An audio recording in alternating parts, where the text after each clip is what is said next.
I think it's just sending their physical form off into a new phase and a new chapter. Even though this is a really technology-driven process, it's still a person and it's still someone's loved one.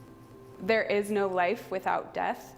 It's really a Western culture thing, this death denial, where we just don't really think about it or talk about it, and it's become rather taboo. We all will die, and when we can face that, I think we can also make dignified decisions about what that looks like. Our current conventional methods of burial and cremation really perpetuate that idea that somehow we're separate from nature as humans, and really we're not. We do belong to the earth. Once we're gone, we're not special. We don't need to be preserved in any way.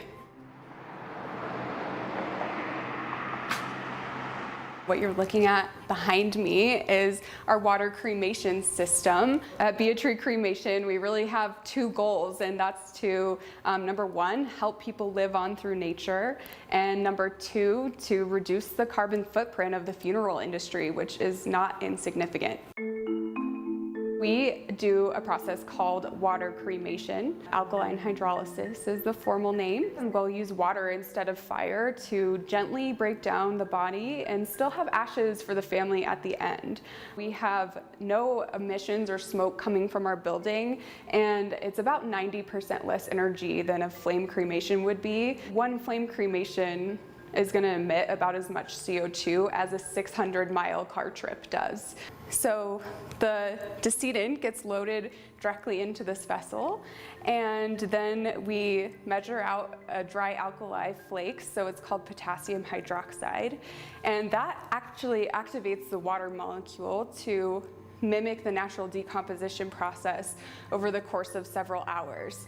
And by the end of the process, skeletal remains are still over here in this system, and then the liquid results from the process is drained over here, and it's a very nutrient-rich liquid that then will be transported over to Half Moon Farm, where it nourishes the soil there. So you're really returning back to the earth. Oh yeah, these were all the most beautiful blooms. Yeah, it's still beautiful, but it's just a little bit more sleepy because it's the end of the season.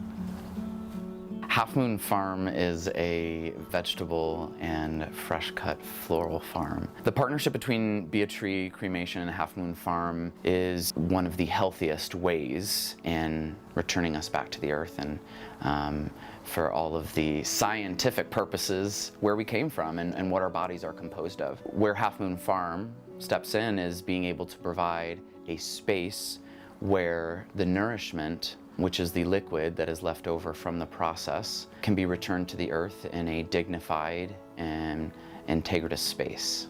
This is not used on any edibles. We only are using on fresh cut flowers at this time. So everything that's in our fertilizers is what's in this liquid. Everything from nitrogen, calcium, magnesium, phosphorus. There's actually no human DNA left in it after the process is done. It's a sterile mixture of amino acids and peptides and sugars, and then there's a bunch of little micronutrients that are in there as well that will vary from person to person. We dilute it when we apply it because it allows the plant to digest them in the most, the healthiest manner. So realistically, we can really only work with one person a day. Our process start to finish is about 18 hours long.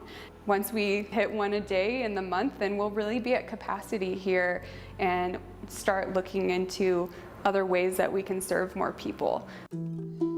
I think for me, upon thinking of my own death, I really knew that I wanted to find a way to live on through nature and really give my body a second chance to nourish something else and give life to something else.